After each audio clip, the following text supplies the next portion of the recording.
Fourth views, चौथा विचार, बाकी ठीक। बिहार बोर्ड ने मैट्रिक की परीक्षा का रिजल्ट जारी किया। टॉप 10 में 39 छात्र छात्राएं शामिल हुईं। उसमें 3 छात्राएं अकेले गोह प्रखंड की हैं, जो बिहार के औरंगाबाद ज़िले का एक ब्लॉक मात्र है। सुदूर देहात, नक्सलियों के लिए कुख्यात, नरसंहार के लिए चर्चित गोह प्रखंड। आपको पता होगा कि बिहार में अंतिम नरसंहार मियाँपुर हुआ था, जहां 34 व्यक्तियों की हत्या कर दी गई थी।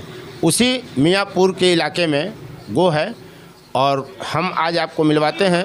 टॉप 10 में तीसरे स्थान पर आई प्रज्ञा कुमारी मेरे साथ बैठी हुई है, जो मैट्रिक की परीक्षा में काफ़ी सफल रही, 485 अंक लाई है। हम इससे जानना चाहते हैं, विभिन्न पहलुओं पर बात करेंगे। प्रज्ञा, आपने बहुत बड़ा अचीवमेंट हासिल किया है, इसके लिए पहले तो आपको बहुत बहुत बधाई। Thank you sir. आपको जब पहले कहाँ से पता चला कि आप टॉप 10 में शामिल हुए? मेरे टीचर राहुल सर ने बताया था कि मैंने 3rd पोजीशन को होल्ड किया है।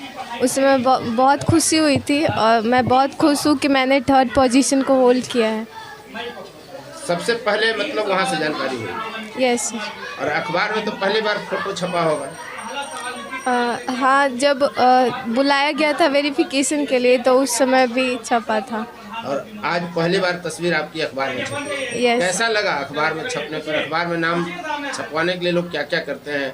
यशपाल ने कहानी लिख दी थी, आपको कैसी अनुभूति हुई? सर, मैं बहुत खुश हूँ कि मेरा जो पिक है वो अखबार में छपा, और मैं चाहूँगी कि आगे भी ऐसे ही मेहनत करती रहूँ, और टीचर्स का सपोर्ट रहे तो आगे भी अखबार में नाम आए।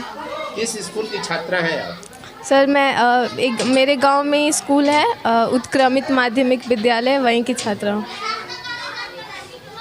ये वो प्रखंड जो है मुख्यालय, ये तो काफ़ी सुदूर देहात है। यहाँ किस चीज़ की कमी आपको खलती है? सर, यहाँ पे बहुत सारे चीज़ों में डेवलपमेंट चाहिए।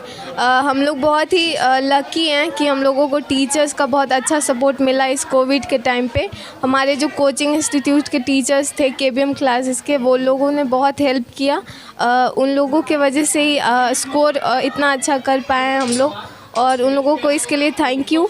और गो में बहुत सारे चीज़ों का मतलब आप सरकारी स्कूल में नहीं पढ़े, प्राइवेट निजी कोचिंग संस्थान में पढ़ के आप टॉप? नहीं सर, जैसे कोविड के टाइम पे स्कूल्स वगैरह बंद थे, तो कोचिंग के जो टीचर्स थे उनके साथ टचअप रहते थे, ऐसे स्कूल्स भी जाया करते थे। मतलब रेगुलर स्टूडेंट रही हैं? Yes yes. स्कूल में बुनियादी सुविधाएं हैं?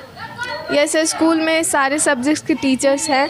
सारे टीचर्स अच्छे मतलब एजुकेशन देते हैं। और बुनियादी सुविधाएं जैसे छात्र छात्राओं के लिए बैठने की जगह, लैट्रिन बाथरूम, स्पेशल चापाकल, ये सब सुविधाएं हैं? यस सर, स्कूल में ये सारी आमतौर पे देहात में होता नहीं है, बिहार में मिथक बन गया है। यस सर, लेकिन मैंने जहाँ से स्कूलिंग किया वहाँ पे ये सारी सुविधाएं हैं। बच्चों के बैठने के लिए जगह है अच्छी, वॉशरूम में से ये सारी चीज़ें उपलब्ध हैं। अभी आपने बताया कि रिजल्ट आने से पहले ही आपको पता चल गया था, तो वेरिफिकेशन के लिए कैसे आपको सूचना आई और कैसे आपको ले जाया गया, कहाँ ले जाया गया था? सर, 26 मार्च को बुलाया गया था हम लोगों को वेरिफिकेशन के लिए।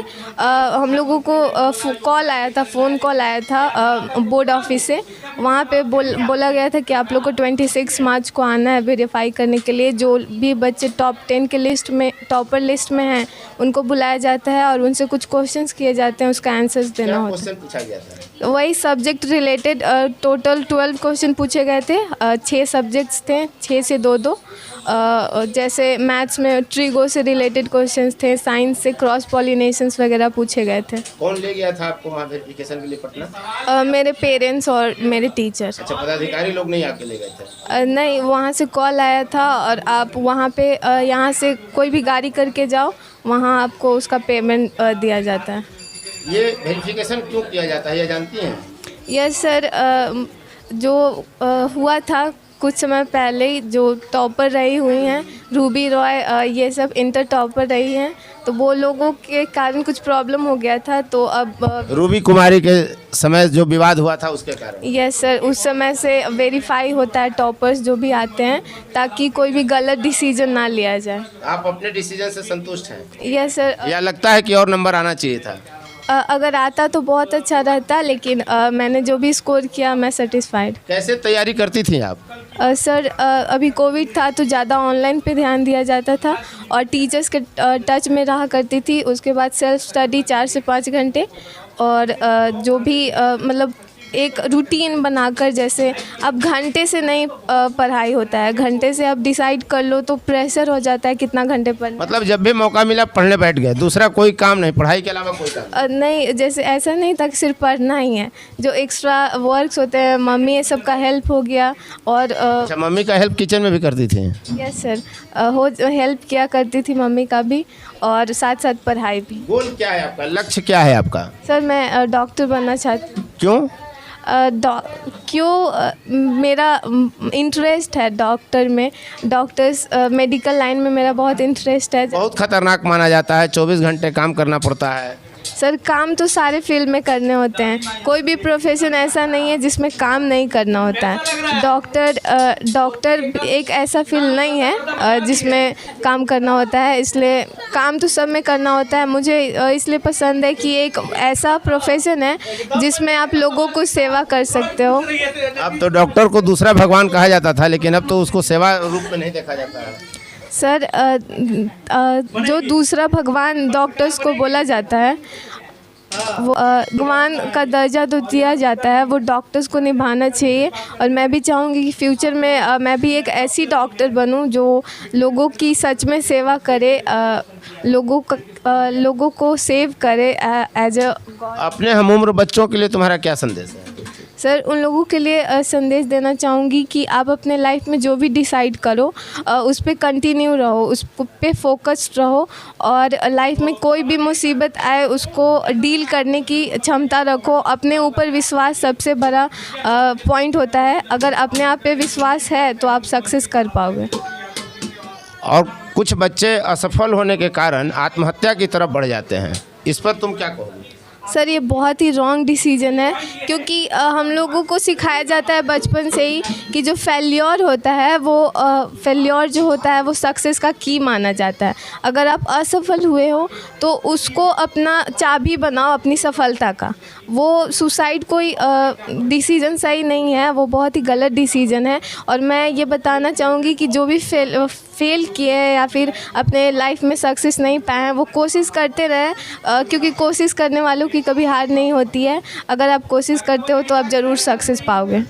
घर से कोचिंग, कोचिंग से स्कूल, स्कूल से घर, इस दरमियान जो आपने देखा गोह के लिए आप क्या मांग रखना चाहेंगी बिहार सरकार के शिक्षा मंत्री से और जिला पदाधिकारी औरंगाबाद से? 2-3 काम आप बताइए जो ज़रूरी आप चाहती हैं कि गोह के लिए किया जाना चाहिए सरकार की तरफ से। सर मैं बोलना चाहूँगी कि जैसे कोचिंग इंस्टीट्यूट 1-2 हैं, जैसे हम लोग जहाँ से पढ़े वैसे और भी सारे स्टार्ट हों ताकि सारे स्टूडेंट्स को मिल सके एजुकेशन, क्वालिटी एजुकेशन जैसे हमारे टीचर्स ने प्रोवाइड करवाया। साथ ही साथ स्टूडेंट्स का जो बस फी वगैरह जो होता है वो अभी भी लिया जाता है, तो वो जो जैसे मैं ट्रैवल करती थी तो बस फ़ी के लिए भी फोर्स किया जाता था देने के लिए, तो स्टूडेंट्स वगैरह को वो दिक्कत भी सामना करना पड़ता है आने जाने में जो भी है, तो वो उसको सॉल्व किया जाए। कोई एक मांग डीएम से और शिक्षा मंत्री से या सरकार से अपने गोह इलाके के लिए? मैं मांगना चाहूँगी कि वही जो भी एजुकेशनल इंस्टीट्यूट है उसको अच्छा डेवलप किया जाए ताकि स्टूडेंट्स को अच्छा एजुकेशन मिले। आपने अभी देखा प्रज्ञा कुमारी जो टॉप 10 में शामिल हैं मैट्रिक की परीक्षा में, उनसे बातचीत फोर्थ व्यूज, ठोकतंत्र और मगध संवाद पर आप देख रहे हैं इस वीडियो को। हम उम्मीद करते हैं कि आपको वीडियो अच्छा लगा होगा। चैनल को शेयर ज़रूर करें, सब्सक्राइब करें। कैमरामैन सुनील बॉबी और अभय कुमार के साथ मैं उपेंद्र कश्यप। और आपसे एक बात ज़रूर मैं कहूँगा कि प्रज्ञा ने बहुत बड़ी बात कही, आप ध्यान देंगे कि आत्महत्या समाधान नहीं है और नंबर यदि आपको कम आता है तो आपके पूरे व्यक्तित्व का मूल्यांकन नहीं हो सकता है अंक में। इसलिए जो बच्चे असफल हैं वे उसे असफलता को अपनी सफलता का कुंजी बना लें, जैसा कि प्रज्ञा ने कहा। हम उम्मीद करते हैं और फिर एक नए वीडियो के साथ आपके साथ हम उपस्थित होंगे। मैं उपेंद्र कश्यप। फोर्थ व्यूज, चौथा विचार।